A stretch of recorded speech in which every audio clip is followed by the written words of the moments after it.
So here's our scenario. We only have one picture to work with, and we're trying to add a bit more interest than just the static picture itself. It's a nice picture, mind you, but just needs a bit of help. So let's look at a technique you can apply to all different scenarios for this. We're going to start off making a simple selection around her face, sort of focus on her, and then press Command or Control J, and that will duplicate just that selected area onto its own separate layer, as you see here. So then we simply add a drop shadow,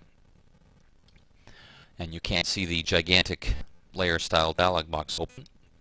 But all I'm really going to do is just with my mouse drag the shadow so it's a little more around the outside. It becomes almost like an outer glow, and in my layer style palette I'm increasing the size so again it acts a little more like an outer glow than it does a drop shadow. And this is one of the things, of course, you can experiment with.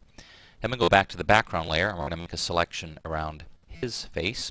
Now the problem is going to be that right now it's overlapping her face as well, which is not going to work very well. So I'm going to go to the Transform Selection command. This allows me to rotate my selection, and then I can move it so basically I'm not actually cutting into her face at all. Press Enter, and at this point we go back to my background layer and do the same thing. Press Command or Control J to duplicate the background layer, and now I can simply drag my drop shadow from this layer onto my new layer, so it'll have the same drop shadow.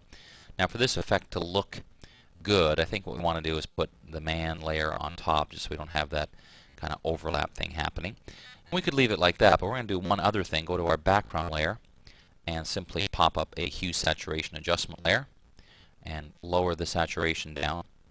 And because of the order in which I put these layers, of course, it's only lowering the saturation of the layers below them. You can put it right down completely so there's no color, or just have a little bit. That's your choice. Again, one of the things you can experiment with.